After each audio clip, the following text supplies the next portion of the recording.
Before the roar of the locomotive, before the endless ribbon of asphalt, the world moved at the speed of a horse. Progress was measured in footsteps, and trade trickled along dusty, rutted roads. For centuries, this was the rhythm of life, a slow, steady beat. But a new age was dawning, an age of iron and steam, and it demanded a new pulse, a new artery to carry its lifeblood. The dream wasn't just about moving goods. It was about moving a nation, about reshaping the very landscape to fit the ambitions of a generation.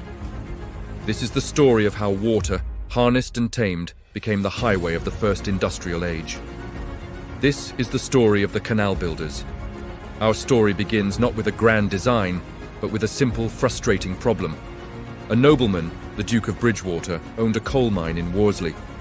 But the cost of transporting his coal to the booming textile mills of Manchester, just a few miles away, was crippling. Carts got stuck in mud, horses needed rest, and the price of his fuel doubled by the time it reached the city. The Duke looked at the sluggish, meandering river between his mines and his market, and saw not an obstacle, but an opportunity. He envisioned a straight, level channel of water, an artificial river built for one purpose: efficient, cheap transport. He enlisted the help of a brilliant, self-taught engineer named James Brindley. Brindley was a visionary, a man who saw solutions where others saw only earth and rock. When faced with the challenge of crossing the River Irwell, he proposed something unheard of: an aqueduct, a bridge of water carrying boats high above the river below. Skeptics called it a castle in the air, a foolish fantasy. But in 1761, the Barton Aqueduct opened, and the sight of barges gliding serenely through the sky stunned the nation. It was a triumph of ingenuity. The price of the Duke's coal in Manchester plummeted overnight, and the age of canals was born. The success of the Bridgewater Canal sparked a frenzy. Suddenly, everyone wanted a canal. Investors, industrialists, and landowners saw the potential for immense profit. A wave of canal mania swept across Britain. Surveyors fanned out across the countryside, mapping routes that would link mines to factories, quarries to cities, and ports to the heartland. This was engineering on an unprecedented scale. Thousands of men, known as navvies, were mobilized. They were a rough, powerful workforce, living in temporary camps and earning wages that were high for the time. With little more than picks, shovels, and wheelbarrows, they began to physically reshape the country. They dug through hills, creating long, dark tunnels where the only light came from a flickering candle. The Harecastle Tunnel, on Brindley's Trent and Mersey Canal, was a marvel of its time, stretching nearly 2 miles underground.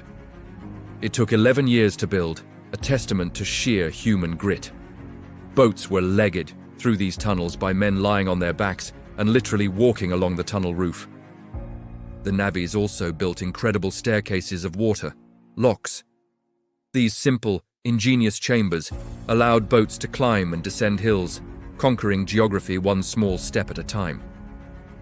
The Cairn Hill Flight in Wiltshire, with its 29 locks in just 2 miles, was a breathtaking spectacle, a testament to the ambition to connect every corner of the kingdom.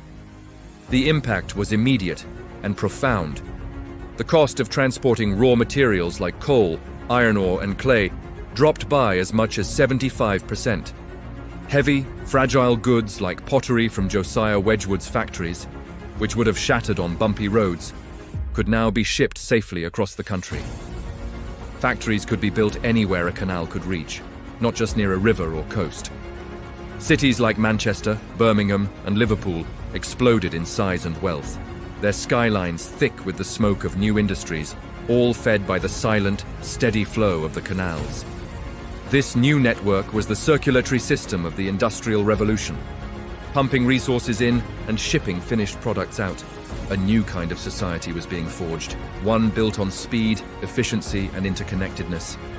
The slow, pastoral rhythm of the past was being replaced by the relentless, humming pulse of industry. But this incredible progress came at a terrible cost. The life of a navvy was brutal and short. They worked in dangerous conditions, facing tunnel collapses, accidental explosions from gunpowder, and waterborne diseases like cholera that swept through their makeshift camps. They were a transient, often ostracized community, whose immense contribution was built on sweat, muscle, and often their very lives. The landscape itself bore the scars. Rivers were diverted, valleys were flooded, and entire communities were displaced to make way for the new waterways. The relentless pursuit of profit sometimes led to poorly planned routes and financial ruin for investors when the canal mania bubble inevitably burst. The canals created immense wealth, but that wealth was concentrated in the hands of a few. While factory owners and investors grew rich, the workers who powered this revolution, both in the mills and digging the canals, often lived in poverty and squalor. The very system that connected the nation also deepened the divides within it, creating a new urban working class whose lives were dictated by the factory whistle and the flow of goods on the water. This wasn't just an engineering revolution, it was a social one, and its consequences were complex and often painful. The awe-inspiring aqueducts and intricate lock systems stood as monuments to progress, but they cast long shadows over the lives of those who built them and served them. And then, just as the canal network reached its zenith, a new sound began to echo through the valleys. It was the hiss of steam, the clang of steel on steel, the whistle of the locomotive. The railway had arrived. In 1830, the Liverpool and Manchester Railway opened, running almost parallel to the pioneering Bridgewater Canal. It could carry goods and people faster, more directly, and more reliably than any boat. The canals, once the cutting edge of technology, suddenly seemed slow and obsolete. The very thing they had enabled, a fast-paced industrial economy, now demanded a speed they simply could not provide. The decline was swift, traffic dwindled, and many canals fell into disuse and disrepair. Weeds choked the channels, lock gates rotted, and the towpaths grew quiet once more. The great arteries of the first industrial age became forgotten backwaters, silent monuments to a bygone era. For over a century, they lay sleeping, their immense contribution to modern life largely overlooked, their human cost forgotten. The world had moved on, powered by steam and then by oil, leaving the quiet waterways behind.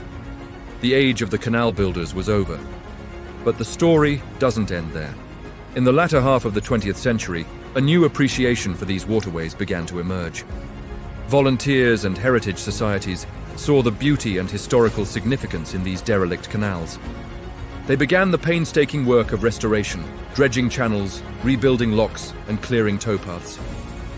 What was once a highway for industry has been reborn as a haven for leisure and nature. Today, thousands of people enjoy the canals for boating, walking, and fishing. They are green corridors that cut through our bustling cities and countryside, offering a quiet escape and a tangible link to our past. The canals remind us that progress is a relentless cycle of creation and obsolescence. They stand as a testament to human ingenuity and ambition, but also as a sobering reminder of the human and environmental cost of transformation. They show us how a single idea, a better way to move coal, can reshape a nation and the world. Looking at a placid canal today, it's easy to forget the revolutionary fire it once held. But listen closely, and you can almost hear the echoes of the past. The shouts of the navvies, the creak of the lock gates, and the silent glide of barges that carried the weight of a new world on water. They are more than just ditches. They are the scars and triumphs of our industrial heritage, etched into the landscape for all time. Thank you for joining us on this journey down the waterways of history. If you enjoyed this exploration, please like this video and subscribe to our channel for more stories about how our world was made. We'd love to hear your thoughts in the comments below. See you next time.